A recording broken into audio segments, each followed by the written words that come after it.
네, 윤석열 대통령 측은 오늘 비상계엄 선포는 내란죄 성립 요건이 되지 않는다며 법정에서 다투겠다는 뜻을 밝혔습니다. 네, 수사기관들이 윤석열 대통령에게 잇따라 소환을 통보하면서 조사에 응할지 관심입니다. 양지민 변호사와 함께 자세히 짚어보겠습니다. 어서 오세요. 안녕하세요. 예. 네, 지금 먼저 헌법재판소 재판관 임명 문제를 두고 여야가 정치권에서 충돌하는 모양새이잖아요. 권성동 국민의힘 원내대표는 한덕수 권한대행이 지금 권한대행 상태이기 때문에 재판관 임명권을 행사할 수 없다라고 주장을 하고 있는데 우선 이 부분에 대해서는 법적으로 가능한 겁니까? 불가능한 겁니까? 이 부분은 사실은 이제 각자의 의견이 뭐 정치적인 시각과 법적인 시각으로 좀 나눠서 볼 수도 있을 것 같은데 정치적인 시각 외에 이제 법적인 부분만 말씀드리면 권한대행은 사실 대통령의 권한 대부분을 이양받는 것이 맞습니다. 그러니까 법적인 측면에서만 접근을 해보자면 국군 통수권이라든지 외교권 그리고 조약을 체결하고 비준할 권한까지도 가지고 있고요. 네. 그리고 사면이라든지 감형이라든지 복권에 대해서도 결정할 수 있는 권한이 있습니다. 즉 헌법에서 대통령에게 부여된 대부분의 권한이 권한대행으로 넘어온다라고 보시면 되겠고요. 네. 거기에는 당연히 공무원을 임명할 수 있는 권리도 포함이 되어 있습니다. 그래서 정치적인 시각을 배제하고 법적인 시각으로만 접근을 해보면 한덕수 총리에게는, 그러니까 한덕수 권한대행에게는 사실상의 그 3명의 임명권을 가지고 있다라고 보는 것이 맞습니다. 네, 오늘 헌법재판소 사무처장도 국회에 나와서 권한대행도 임명할 수 있다 이렇게 언급을 했으니까 더더욱 법적인 가능성은 있다고 보는 게 맞는 것 같은데요. 그런데 국민의힘에서는 계속해서 임명권을 행사하는 게 부적절하다라는 주장을 펼 거고 또 민주당에서는 어쨌든 정당성을 좀 확보하기 위해서 추가 임명을 하려고 노력을 할 것 같은데 이렇게 힘겨루기가 이어지면은 헌재 결정 자체도 조금 미뤄질 가능성이 있다고 봐도 될까요? 그렇죠. 왜냐하면 이제 헌재가 일단은 지금 뭐 심리라든지 아니면 평의를 하기 위한 준비 절차에 돌입을 했다라고 보는 것은 맞는데요. 네. 하지만 지금 이 절차가 진행이 되다가 6명의 인원으로 어떠한 의견 합치라든지 뭐 토론이 오고 가고 있는 상황에서 갑자기 3명의 재판관이 추가로 합류하게 된다라고 한다면 3명의 재판관에게도 평의에 참여할 권한이 있는 것이고 그리고 임기 시작과 더불어서 이 재판에 참여를 할 수 있는 것이기 때문에 기록 검토라든지 지금까지 어떻게 6명이 평의를 이어왔고 이야기를 해왔는지에 대해서 설명하고 동의를 구하는 절차가 필요할 수 있습니다. 물론 이 3명이 추가로 이제 임명이 된다면 9명이서 이렇게 심리를 하게 되는 것인데 그 9명이 개개인마다 본인의 양심과 그리고 본인의 신념에 따라서 판단을 하는 것이지만 하지만 지금까지 6명이 해온 것에 대해서 공유하는 절차는 분명히 필요하기 때문에 만약에 추후에라도 3명이 합류하게 되면 시간의 지연은 조금 있을 수밖에 없고요. 그것은 이러한 심리 절차가 마지막에 향해 갈수록 추가로 임명된다라면 더 상황은 안 좋아질 수 있다라고 봅니다. 그러니까 초반에 3명이 합류하게 되면 그나마 같이 함께 이어갈 수 있는 것이지만 거의 의견이 조율이 된 상황에서 그러니까 각자의 심증에 따라서 마음 결정이 된 상황에서 3명이 끝부분에 합류한다라고 한다면 그만큼 시간은 더 길어질 수밖에 없습니다. 지금 6명으로도 심리가 법적으로 가능하다고는 헌법재판소도 계속 이야기를 하고 있는데 좀 법조계 의견이 궁금해요. 그래도 정당성을 확보하기 위해서 구인 체제로 어떤 완전체로서 판결을 내리는 게 더 좋을지 어떻게 보십니까, 이 부분? 그러니까 이 부분도 법적인 부분만 말씀을 드리면 사실 문제는 없습니다. 왜냐하면 원래 헌재에 이제 이러한 심리라든지 판단을 하기 위해서 7명이 있어야 이제 심리가 가능한 것인데 지금 뭐 이진숙 방통위원장이 가처분 신청을 하면서 6명이서 심리를 하는 것도 충분히 가능합니다. 왜냐하면 7명이서 심리해야 된다라는 그 조항이 지금 효력이 중지된 상황이거든요.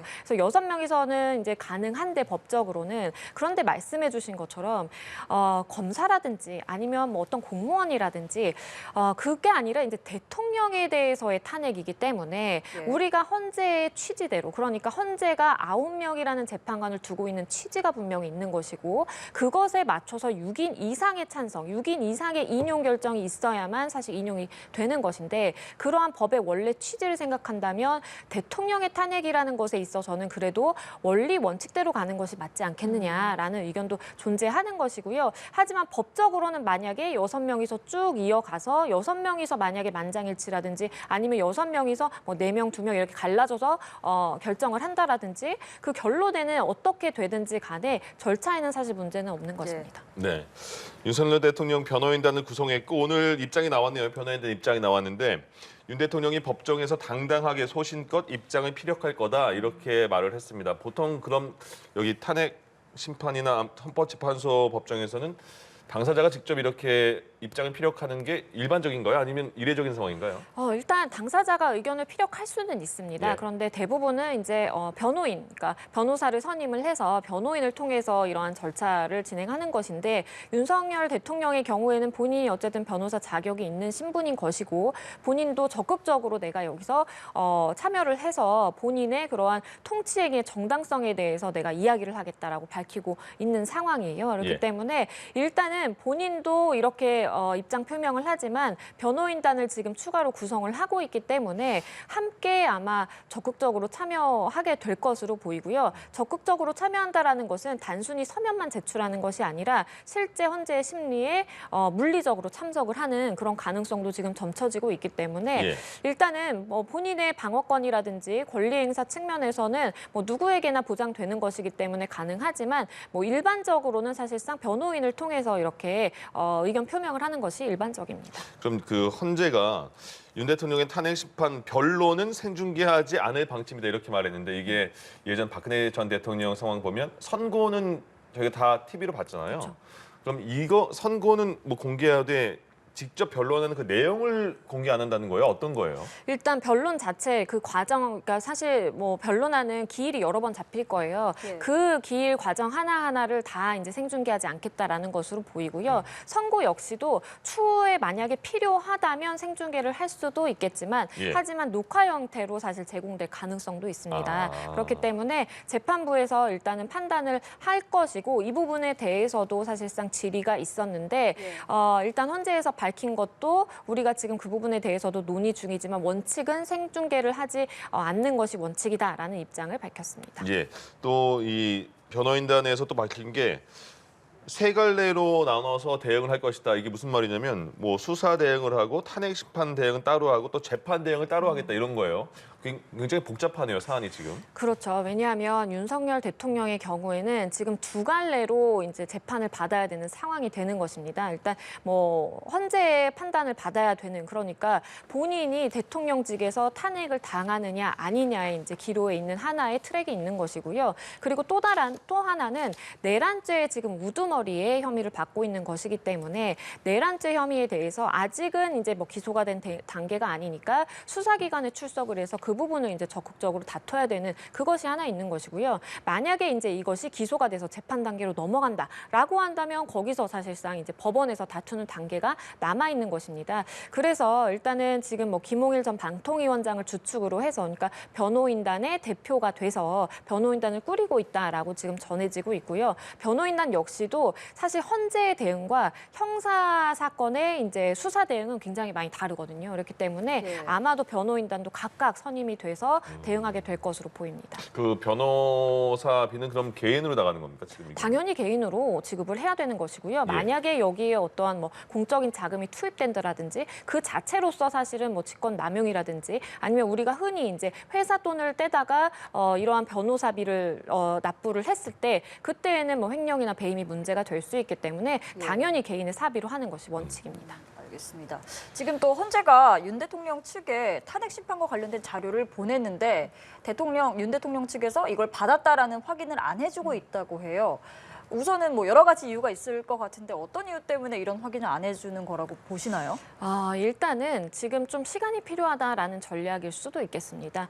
보통은 변호인단이 꾸려지면 변호인이 그 모든 그 법적인 소송 절차에서 대리를 하는 것이기 때문에 사실 송달도 변호인이 받을 수가 있고 네. 변호인이 받게 되면 송달이 제대로 됐다라고 봐지거든요. 그런데 지금 윤 대통령의 경우에는 아직 변호인단을 꾸리고 있는 그런 단계이고 사실상 송달을 하려면 직접 당사자인 윤 대통령에게 하는 방법밖에 없는 것입니다. 그런데 이제 사실 일반 뭐 가정집이라든지 회사가 아니라 지금 대통령 관저인 것이고 대통령실이고 그러다 보니까 사실상의 인편이라든지 우편이라든지 여러 가지 방식으로 시도를 해봤지만 이것이 뭐 제대로 송달이 됐는지 지금 확인될 수가 없다라는 것이 이제 현재 입장인 것이고요. 16일에 인편을 통해서도 보냈는데 그것은 이제 네. 도달되지 못했고 다만 우편으로 일일 특송으로 보냈는데 그것은 사실상 대통령실이라든지 관저에서 확인을 해줘야 되는데 받았다라는 그러한 확인을 해주지 않고 있다라는 것이에요. 그래서 네. 만약에 이러한 도달 시기가 늦어진다라고 한다면 거기에 밀려서 답변서 제출 기한도 늦어질 수가 있는 것이고요. 그러면 이제 변론 준비 기일이라든지 변론이 시작되는 그 기일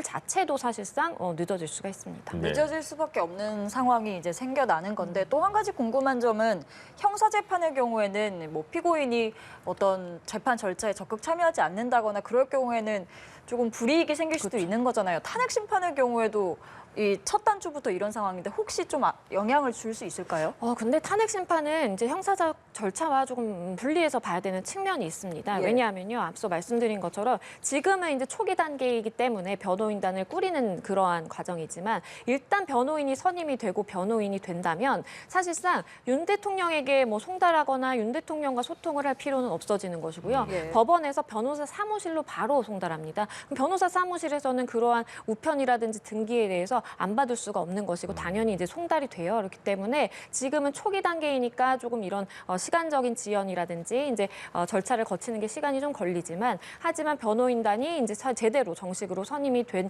이후에는 사실상의 이런 송달 지연 같은 문제는 발생하지 않을 걸로 보입니다. 예. 지금 뭐 누구나 다 관저에 있을 거라는 예상은 하는데 관저에 등기 우편을 보냈다고 하면 오는 건 알 텐데 알고 있으면서 안 받았다 이렇게 생각할 수도 있지 않을까 싶어요. 간혹가다 그러는 경우도 있습니다. 예. 뭐 사실 이제 소송 절차라든지 민사의 경우에는 뭐 원고와 피고가 있어서 원고가 법원을 통해서 피고에게 문서를 송달하고 피고 역시도 이제 법원을 통해서 원고에게 문서 송달을 하고 이런 식으로 이제 이루어지는데 다 등기 형식이나 아니면 요즘에는 이제 전자 소송이 됐기 때문에 전자로 이루어지거든요. 그런데 지금 전자도 윤 대통령이 확인하지 않고 있다고 네. 해요. 그러니까 사실상의 이제 모든 방법을 다 동원을 해서 송달을 하기 위해 노력하고 있다라고 보시면 되겠고 예. 그리고 윤 대통령도 언제까지나 이러한 송달을 좀 미루기는 어려울 것이다라는 생각이 좀 듭니다. 윤 대통령이 어떤 대책을 갖고 나올지 뭐 고심은 하겠지만 지금 조금 전에 들어온 속보를 보면요. 국수본이 대통령실 2차 압수수색을 시도했는데 경호처를 압수수색하려고 했나 봐요. 근데 6시간 대치 끝에 철수했다. 대통령에게도 문건이 전해지지 않고 경호처 압수수색도 안 됐고 계속 국수본과 검찰이 시도를 하는데 불발이 됩니다. 그럼 언제 이게 계속 반복이 되면 어쨌든 그 체포 쪽으로 방향을 틀어야 되는지 어떻게 될지 모르겠네요. 사실 말씀해 주신 것처럼 압수수색의 경우에는 사실 어떠한 국가의 안보라든지 아니면 기밀 사항이 있는 곳이면 시도하기가 쉽진 않습니다. 예. 왜냐하면 이 법에도 사실상 압수수색을 하기 위해서는 그러한 기밀이 있는 곳에서는 이 지휘자의 사실상 허락을 받아야 된다라고 되어 있기 때문에 아마 압수수색은 사실 경호처가 막아서면 할 수 있는 방도가 따로 없는 것이 네. 맞고 네. 그리고 경호처가 일부 이제 뭐 서류라든지 협조를 해서 자료를 준다면 이제 그것을 받아오는 그런 소극적인 방식으로 이루어질 수밖에 없는 것인데요. 근데 말씀을 해주신 것처럼 그런 체포의 경우에는 좀 다르다고 보입니다. 왜냐하면 체포의 경우에 지금 뭐 긴급 체포는 사실상 좀 요건에 맞지 않을 수가 있고 아마도 영장을 발부받아서 예. 체포하는 것도 고려 중일 텐데요. 예. 그러한 체포에 대한 영장을 집행하는 것은 법원에서 발부가 된 영장이기 때문에 그것을 집행하는 것을 따르지 않게 되면 경호처 관계자들도 공무집행 방해가 될 수 있는 것이거든요. 네. 그래서 사실상 압수수색과 체포영장을 집행하는 것은 좀 차이가 있고 압수수색은 경호처에서 이렇게 막아서면 사실상의 법조항 때문에 어떻게 적극적으로 조치를 취하기는 어렵지만 체포영장의 경우에는 집행의 경우에 굉장히 좀 적극적으로 이루어질 수 있겠다라는 생각도 듭니다. 예. 그러니까 지금 거듭해서 강제 수사가 뭐 증거 확보라든지 실패하고 있는 건데 결국에는 수사기관에서 현직 대통령에 대한 뭐 탄핵 소추안은 가결됐지만 신부는 대통령이잖아요. 체포영장도 청구할 수 있을 가능성이 좀 있다고 보시나요? 이게 일반적으로는 수사기관에서 출석을 이제 통보를 하고 3회 정도 응하지 않는다라고 한다면 예. 체포영장 발부가 일반적으로 됩니다. 그런데 이제 여기서 고려해 볼 것은 이제 대통령이라는 신분 때문에 사실상 수사기관에서도 체포영장을 발부받아서 집행하는 것에 대해서 이제 부담을 좀 느낄 수도 있겠고, 그리고 영장에서는 철저하게 이제 법적인 요건만을 보고 하는 것이기 때문에 발부 가능성이 있다라고 보여요. 그렇다면 현실적으로 집행하는 이제 현실에서의 잘 이루어질 수 있을까 하는 이제 문제가 있는 것인데요. 그럼에도 불구하고 지금 내란의 우두머리에 혐의를 받고 있는 상황입니다. 그리고 지금 탄핵도 절차가 진행 중인 상황이고, 이렇게 계속해서 소환에 불응하고 통보를 함에도 아예 무시하고 출석하지 않는다라고 한다면 수사기관에선 별다른 방도가 없이 체포영장을 네. 받아서 체포를 집행하는 그러한 방법밖에는 생각하기 어렵다라고 보이고요. 수사기관에서도 일단은 1차, 2차 이렇게 소환 통보를 하는 이유가 사실상 그러한 체포에 대한 명분을 마련하기 예. 위한 것도 있기 때문에 아무래도 지금 상황이 계속된다면 체포는 좀 가까워지지 않을까라는 생각도 듭니다. 네, 그렇다면 사실 윤석열 대통령은 이제 검사 출신이기 때문에 이런 상황에 대해서 누구보다 잘 이해를 하고 있을 것 같은데 뭐 자진 출석을 아예 할 가능성도 열려 있다고 보시나요? 그렇기 때문에 사실상 체포영장이 집행될 것 같으면 그 전에 출석할 가능성도 있다라고 보입니다. 왜냐하면 지금 본인이 내란의 우두머리 혐의를 받고 있고 사실상의 직무가 배제된 그런 어려운 정말 상황에서 만약에 체포영장까지 발부돼서 체포돼서 수사기관에 억지로 끌려간다라고 한다면 이것은 본인의 사실 정치적이라든지 아니면 만약에 탄핵이 기각돼서 본인이 다시 대통령직을 수행한다라고 생각을 했을 때 정말 국민들에게 보여주고 싶지 않은 그런 모습일 거기 때문에 아마도 이 본인도 검찰 출신으로서 언제쯤 수사기관에서 체포를 할 수 있겠다라는 것을 알 수 있을 것이고, 그러한 느낌이 조금이라도 온다면 대통령의 신분으로서 직무가 배제됐지만 변호인단과 함께 자진 출석할 가능성도 열려 있다라고 보입니다. 예.